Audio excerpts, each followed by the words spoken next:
Very very good morning. कैसे हो आप सब? आई होप आप सब बहुत अच्छे होंगे। और आज दिन है मंडे और आज पूरा एक हफ्ते के बाद मैं ये वीडियो शूट कर रही हूँ। लास्ट मंडे को मैं गंगा जी नहाने गई थी, जो क्लिप मैंने अभी स्टार्टिंग में ऐड की है। और लास्ट मंडे को जैसे ही गंगा जी से नहा कर आई थी, तुरंत ही मुझे फीवर आना स्टार्ट हो गया था और पूरे 8 दिन निकल चुके हैं। और आज मुझे बहुत अच्छा फील हो रहा है। मतलब पूरी तरीके से बोलूँगी 100% तो तबीयत ठीक नहीं है, लेकिन हाँ आज मुझे बहुत मतलब 8 दिन में आप पूरा बिस्तर पर लेटे रहो, आपसे उठा ना जाए, वो एक अलग चीज़ हो जाती है और उस टाइम फीलिंग बहुत ख़राब वाली होती है। लेकिन हाँ आज तबीयत काफ़ी हद तक मेरी ठीक हो चुकी है। और आज मैं आपके साथ यहाँ पर एक ये छोटा सा वीडियो शेयर करने जा रही हूँ। तो अभी सुबह के लगभग टाइम 9:30 हो गया है, मुझे लग रहा है ज़्यादा ही हो रहा होगा। और लाइट चली गई है, ठीक 10 बज गया है। ये वाली घड़ी गलत हो गई है, ऊपर वाली इसमें 9:30 हो रहा है, इधर 10 बज रहा है। और मैं जस्ट अभी फ्री हुई हूँ मशीन लगाकर। मैंने नहाने के बाद सबसे पहले मशीन लगा दी और आज थोड़ा सा रूम भी देखो अच्छे से क्लीन कर दिया है। बीच में कुछ दिन तो ऐसे गए थे, मतलब ओढ़ी हुई चादर तक फोल्ड करने का मन नहीं किया मेरा बिल्कुल भी। काव्या आओ, देखो काव्या कहाँ छुपी बैठी है। आओ चलो चलो काम करेंगे स्कूल का, आओ। और ये देखिए मैंने काफ़ी दिन पहले कपड़े वॉश किए थे, आप लोगों ने देखा होगा। मतलब 8 दिन से पहले सबके कपड़े धुले रख मतलब वॉश सूखे हुए थे, उनको तय बना दिया था। लेकिन इतना नहीं हुआ कि मैं कपड़े लगा दूं। और ये अभी मैंने बहुत सारे कपड़े धुल दिए हैं, क्योंकि कपड़ों के बिना क्या कर रही हो। नहीं, मेरा दुपट्टा उठा दो बेटा, आओ। लाइट बंद करो, आओ।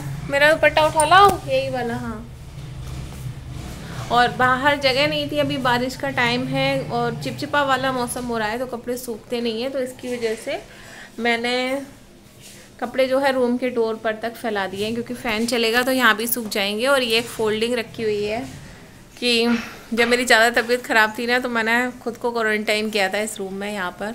तो इस बेड पर मुझे गर्मी लगती थी, तो मैं यहाँ पर फोल्डिंग बिछा कर लेट जाती थी। अभी भी मैं इसी फोल्डिंग पर सो रही हूँ, क्योंकि मुझे एसी सूट नहीं कर रहा है। तो चलिए चलते हैं नीचे। बातें तो बहुत सारी हैं करने के लिए, बाद में करेंगे आराम से बातें। हे फ्रेंड्स, यहाँ पर आ चुकी हूँ मैं नीचे किचन में। और अभी मतलब लंच का टाइम हो चुका है, काफ़ी देर के बाद ये मैंने क्लिप ली है। और यहाँ पर ये सारी प्रिपरेशन मम्मी ने कर दी थी। आलू बॉईल कर कर छील कर कर रखना, साथ ही साबूदाना भिगो कर रखना। तो मैं यहाँ पर ये व्रत का खाना बनाने वाली हूँ। क्या बना रही हूँ ये आपके साथ यहाँ पर शेयर करूँगी। तो मैं ये साबूदाना और ये आलू हैं, इनको ले लिया है। 1 कटोरी साबूदाना था भीगा हुआ, और आलू है ये 8-10 मीडियम साइज़ के मान लीजिए। और ये मैंने डाल दिया है यहाँ पर ये धनिया और काली मिर्च का पिसा हुआ पाउडर है, उसे डाल दिया है। और साथ ही ये व्रत का नमक। और एक साथ काली मिर्च को अगर पीस कर रख लो इस तरीके से, तो व्रत का खाना बनाने में बहुत आसानी रहती है। और हम यहाँ पर आलू को फोड़ कर मैश कर लेंगे। आप चाहें तो कद्दूकस भी कर सकते हैं आलू को। और सभी चीज़ों को अच्छी तरीके से मिला लीजिए। पहले से जब हम थोड़ा सा मसाला जैसे कि काली मिर्च, नमक, धनिया, ये सब कुछ ऐड कर देते हैं, और आपके पास अगर हरा धनिया है तो आप वो भी कर सकते हैं, तो खाने का स्वाद थोड़ा सा अच्छा हो जाता है। तो मैं यहाँ पर देखिए अच्छे से मैंने मिक्स कर कर यहाँ पर इसका डो बनाया था। और अब मैं यहाँ पर इनकी छोटी छोटी टिक्कियाँ बनाकर रेडी कर रही हूँ। और एक साथ मैं सभी टिक्कियों को बनाकर रेडी कर लूँगी, इसके बाद हम करेंगे इनको फ्राई। तो मैंने यहाँ पर ये पैन रख दिया है गर्म करने के लिए, इसमें डाला था थोड़ा सा ऑयल। और जैसे ही ऑयल मीडियम गर्म हुआ है, तो हम यहाँ पर 4-4 कर इन टिक्कियों को सेक लेंगे। और जब आप फर्स्ट टाइम टिक्की डालते हैं, तो इन्हें डालने के बाद बिल्कुल भी टच मत कीजिए, जब तक कि इनके किनारे आपको हल्के से गुलाबी ना दिखने लगे।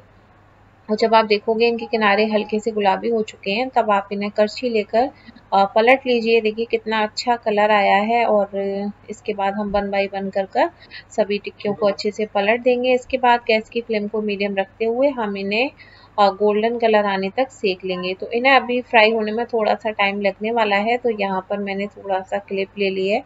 और अभी थोड़ी देर में फिर बच्चों का और मम्मी का भी खाना बनेगा, क्योंकि फास्ट मेरा, इनका और मतलब 2-3 लोगों का है। और हाँ गाइज, आप लोगों से पूछना था कि अभी सावन चल रहा है तो किस किस ने मेहंदी लगाई है। मैंने यहाँ पर मेरे एक हाथ में मेहंदी लगाई हुई थी। इसका वीडियो मैंने शेयर किया था मेरे सेकंड चैनल पर। पूरा एल्बो तक लगाई हुई थी मैंने मेहंदी, काफ़ी अच्छे से, मतलब मैंने खुद से ही लगा ली थी। और जो भी लोग मेरा ब्यूटी का चैनल नहीं देखते हैं तो ज़रूर देखिएगा। और अभी तो पिछले काफ़ी दिन से, जब से मेरी तबीयत ख़राब हुई थी, मैंने वीडियो शेयर नहीं किए, लेकिन हाँ, वहाँ पर भी काफ़ी अच्छे मैं वीडियो शेयर करती हूँ। तो ये टिक्कियाँ सीख गई थी, इनको मैंने निकाल लिया। इसके बाद फिर से जो बची हुई टिक्कियाँ हैं, मैंने उनको फिर से सीखने के लिए रख दिया है। तो यहाँ पर ये देखिए, ये टिक्की हमारी बनकर रेडी है। इन्हें आप हरे धनिए की चटनी के साथ, चाय के साथ, दही के साथ खाइए, बहुत यम्मी लगती है। और ये क्लिप थोड़ी सी खराब हो गई है, तो चाय और ये कुटू का हलवा है जो मम्मी ने बनाया था, और ये है क्रिस्पी टिक्की। ये गाइस, तो अभी दोपहर के 1:45 बज रहे हैं और मैं आ गई हूँ मेरे रूम में ऊपर। तो अभी थोड़ी देर रेस्ट करने वाली हूँ, बट उससे पहले मैंने सोचा क्यों ना मैं आप लोगों के साथ यहाँ पर थोड़ी सी बातें कर लूँ। और अभी ऐसा नहीं है कि नींद आ रही है या फिर बहुत ज़्यादा थकान हो रही है, कुछ भी। और आज तबीयत पहले से बहुत अच्छी है और आज मैंने थोड़े से काम भी किए हैं। और होता है ना कि हाउसवाइफ देखिए बीमार हो जाएं तो कितने दिन आप बीमार रहोगे, फिर जैसे ही मतलब तबीयत ठीक होती है, तबीयत ठीक होते ही हम अपने पुराने काम पर धीरे से आना स्टार्ट कर देते हैं। तो बस आज मैंने बहुत ज़्यादा काम तो नहीं किया है, लेकिन हाँ थोड़ा थोड़ा काम किया है। और आज मंडे है तो फास्ट है। और हाँ, बहुत लोगों ने कमेंट किए कि मैम आप ज़्यादा फास्ट मत किया कीजिए गर्मी में, इससे आपकी तबीयत ख़राब होती है। तो फास्ट करने से मेरी तबीयत ख़राब नहीं हुई है, वो बस ऐसे ही आप समझ लो, मतलब क्या बोलूँ, वायरल था क्या था। एक बार के लिए तो हम सब लोग इतना ज़्यादा डर गए थे और ऐसा लग रहा था कि कहीं मुझे कोरोना तो नहीं हो गया, क्योंकि कोरोना जो है, आपके साथ मैं यहाँ पर एक क्लिप बाद में ऐड करूँगी छोटी सी। मेरे घर के ठीक सामने, मतलब जस्ट मेरे चाचा ससुर का जो घर है, आप लोगों ने देखा होगा, तो नीचे वाला, मतलब जहाँ मेरा चैनल है, मेन एंट्री है, जस्ट आप 2-3 फुट की दूरी मान लीजिए, वो वाले घर में एक रेंट पर फैमिली रहती है। तो उनके घर से एक कोरोना पेशेंट निकला। तो उनके घर के 4 लोग क्वारंटीन के लिए गए हुए थे यहाँ पर। फिर उन 4 का मतलब टेस्ट हुआ। एक को तो जिसका पॉजिटिव था उसको आइसोलेशन में रखा गया था, 3 और वहाँ पर एडमिट थे। एक जिसमें उसकी बच्ची थी 2-2.5 साल की, एक 5-6 साल का उसकी बहन का बेटा था, और उसका हस्बैंड। तो 4 लोग गए हुए थे, जिसमें से 3 पॉजिटिव निकल आए। वो बच्ची नहीं निकली है, वो नेगेटिव है। तो कल उसको उसके घर वापस पहुँचा दिया गया है और 2 घर वापस घर में हैं। और नेक्स्ट डे, मतलब जब वो गई है तो नेक्स्ट डे ही फिर सारा सब कुछ सैनिटाइज़ किया गया। और मतलब डर लग रहा था उस टाइम, मुझे बहुत तेज़ फीवर आ रहा था और 2 दिन तो फीवर बिल्कुल गया ही नहीं। मतलब इसी उसमें मेरी हालत सबसे ज़्यादा ख़राब हुई है कि बिल्कुल मुझसे बिस्तर से उठा नहीं गया। और बहुत तेज़ जब फीवर रहता है तो हल्का हल्का हमें यहाँ पर पेन भी रहता है और सब कुछ रहता है। और मेरा मतलब दवाई चल रही थी, ट्रीटमेंट चल रहा था, तो मेरी मेडिसिन वगैरह लिखवाई हुई थी, वो मैं खा रही थी। चाचा ने बोला कि आप अभी 4 दिन दवाई खाओ और अगर नहीं ठीक होता है तो फिर टेस्ट करवाएंगे तुम्हारा, क्योंकि अभी आजकल जो बारिश वाला टाइम है इसमें ये भी चल रहा है कि आपको कोरोना भी हो सकता है। और कल मेरा टेस्ट हो जाता कोरोना टेस्ट कल मेरा होता। पापा जी बता रहे थे कि वो गाड़ी आई हुई थी, वो पूछ रहे थे, चाचा डॉक्टर हैं इसलिए हमारे यहाँ मोहल्ले में, कि अगर आपकी जानकारी में किसी को फीवर है, कुछ है, तो फिर उसका टेस्ट करवा दो। तो चाचा पापा जी कह रहे थे कि बस कृतिका को एक फीवर आ रहा था और तो सब ठीक थे। लेकिन पापा जी ने कहा कि कृतिका को फीवर तो मेरा मतलब 4-5 दिन बाद गया है और अब मुझे हल्की हल्की खांसी हो गई है, लेकिन खांसी रात से अब सुधार है बहुत ज़्यादा। 2 दिन तो इतनी खांसी आई, ऐसा लग रहा था उल्टी हुई जा रही है मुझे। और अब थोड़ा अच्छा भी लग रहा है। देखिए बीमार थी तो मुझे इतनी उलझन थी, मैं बता नहीं सकती। एक तो घर के सारे काम पड़े हुए हैं, बच्चे भी दिन भर चक्कर लगाते, और मतलब ये लगता है कि मैं ठीक हो जाऊं तो जल्दी से, एक तो खुद को भी अच्छा फील होता है और घर के सारे काम भी हो जाते हैं। और आज इतने दिनों के बाद बहुत सारे काम मैंने छोटे मोटे किए हैं। तो चलिए गाइस, और अभी टाइम कितना, 2 बजने में 10 मिनट कम है, थोड़ी देर रेस्ट करते हैं। बच गई मैं कोरोना टेस्ट होने से, और अचानक से मेरी तबीयत ख़राब हुई थी। मैं गंगा जी नहाने गई थी, गंगा जी नहा कर निकली थी, तभी मुझे वहीं से सर्दी लगना स्टार्ट हो गई। और घर आते आते तो मुझे मतलब फ़ीवर आ चुका था। और उसके बाद बस इतने दिन निकल गए, और मुझे पता होता तो मैं गंगा जी नहीं जाती, मैं गंगा जी गई थी, लेकिन फिर भी मेरी इतनी हालत ख़राब हो गई उसके बाद ही। किसी को नहीं पता है कोरोना किसको निकल आए। और कोरोना का देखिए ऐसा कोई ख़ास ट्रीटमेंट नहीं है, बस ये है वो आपको क्वारंटीन कर देते हैं, जितना कि हम घरों में नहीं कर पाते हैं। और बस आपको मतलब कोरोना की कोई दवाई तो है नहीं, तो वो PCM वगैरह ही देते हैं, इससे ज़्यादा कुछ नहीं करते हैं। तो जितना हो सके घरों में रहिए, सेफ़ रहिए। अगर आपको फ़ीवर है तो अपना ट्रीटमेंट कराइए, तो काफ़ी हद तक आप ठीक हो जाएंगे। कोरोना का बोलेंगे लोग खुद ही ठीक हो रहे हैं जब तक इसकी वैक्सीन मेडिसिन वगैरह नहीं आ जाती हैं। और अगर जिनको एक्स्ट्रा में जिनको बीमारियां होती हैं उनके लिए थोड़ा सा दिक्कत है तो उन्हें तो डॉक्टर के पास ही रहना चाहिए। तो चलिए गाइस, मिलेंगे आपसे इवनिंग में, और अभी करते हैं थोड़ी देर रेस्ट।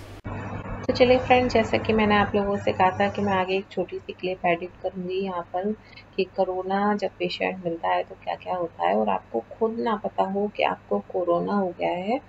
तो यहाँ पर आप जो ग्रिल देख रहे हो, ये जहाँ पर ये येलो सूट पहने हुए एक लेडी खड़ी हुई है, तो ये पुलिस आई हुई थी मोहल्ले में और ये पता कर रही थी कि एड्रेस इनके पास मतलब भेज दिया जाता है। और इनकी बालकनी में ही सब लोग खड़े हुए हैं, इनकी बेटी भी खड़ी हुई है जिसका पॉजिटिव रिपोर्ट आया था।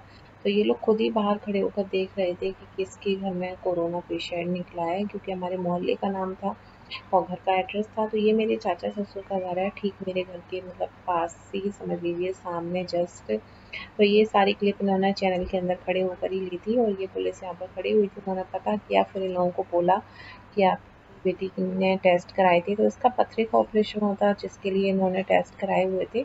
और आजकल कोरोना मतलब मस्ट है, अगर आप किसी भी बीमारी का ट्रीटमेंट कराने चाह रहे हैं टेस्ट के साथ, तो आपको कोरोना टेस्ट भी कराना पड़ेगा। तो ये इसका पॉजिटिव आ गया और इन लोगों को खुद नहीं पता था। फिर जब पुलिस ने बोला, फिर इनको क्वारंटाइन करने के लिए साथ लेकर गए, तो फिर इसने बैग लगाकर, ये इसका हस्बैंड भी है, तो ये फिर गए और इनके साथ 2 बच्चे और हैं। अभी मैं आपको आगे क्लिप में दिखाती हूँ। तो इन्होंने बहुत सारी क्लिप ली थी। ये छोटी सी बच्ची है, 2.5 साल की होगी, इससे ज़्यादा नहीं होगी, बहुत छोटी सी है। और इसके साथ ही इनकी एक बहन का बेटा भी है। तो अभी छुट्टियों में ये लोग जब स्टार्टिंग में ही कोरोना फैला था तब से यहाँ पर इनकी बड़ी बेटी छोटी बेटी सब आई हुई थी, तो वो अपने बेटे को छोड़ गई थी। तो ये 5 साल का बेटा है, ये भी क्वारंटाइन में गया था और अब ये भी पॉजिटिव है। जबकि स्टार्टिंग में इन लोगों को नहीं पता था, वहाँ क्वारंटाइन के लिए लेकर गए थे। तो ये गुड़िया नेगेटिव आई है, बाद बाकी 3 लोग पॉजिटिव आ गए। और ये देखिए मोहल्ले में हड़कंप खड़ गया इन लोगों के जाने के बाद, और यहाँ पर सब बाहर आ गए हैं। और ये मेरे चाचा हैं जिन्होंने ऑरेंज टी शर्ट वाले, जिन्होंने इसका ट्रीटमेंट किया था। फिर 4 दिन के लिए इन्होंने भी खुद को क्वारंटाइन किया। और ये यहाँ पर इस तरीके से देखिए सब सील कर दिया जाता है कि बाहर के लोग ज़्यादा घूमा फिरी यहाँ पर ना कर पाएँ, क्योंकि ये मेरी गली बहुत ज़्यादा चलती है, दिन भर इतनी बाइक्स निकलती हैं, अक्सर आपने वीडियोज़ में बहुत ज़्यादा आवाज़ सुनी होगी। और ये है नेक्स्ट मॉर्निंग की क्लिप, और यहाँ पर ये सब कुछ सैनिटाइज किया जा रहा है, मतलब पूरी बिल्डिंग मेरे चाचा की सैनिटाइज की गई थी, इसके साथ ही हमारे घर की भी की थी, क्योंकि मेरा घर भी बिल्कुल सामने है। और सेम टाइम पर देखिए मुझे भी इतना ज़्यादा फीवर आ रहा था कि अगर उस टाइम मैं टेस्ट कराती तो मेरा भी पॉजिटिव ही आता। और होता है ना कि एक डर बहुत बड़ी चीज़ होती है, और लग रहा था कि बस प्रे कर रहे थे कि कैसे भी मेरा फीवर ठीक हो जाए, क्योंकि 14 दिन के लिए कहीं जाकर रहना बहुत मुश्किल होता है। और चलिए गाइस, जो होता है अच्छे के लिए होता है, भगवान की दया से मैं ठीक हूँ और मुझे ये कोरोना टेस्ट कराने की भी नौबत नहीं आई। और सब लोग बस अच्छे से रहिए, स्वस्थ रहिए, मस्त रहिए, करेंगे इसके साथ इस वीडियो को एंड। मिलती हूँ मैं आपसे नेक्स्ट वीडियो में। और ये वीडियो थोड़ा सा भी अच्छा लगा हो तो मुझे मोटिवेट करने के लिए वीडियो को लाइक चेक करना, कमेंट करना। Bye bye.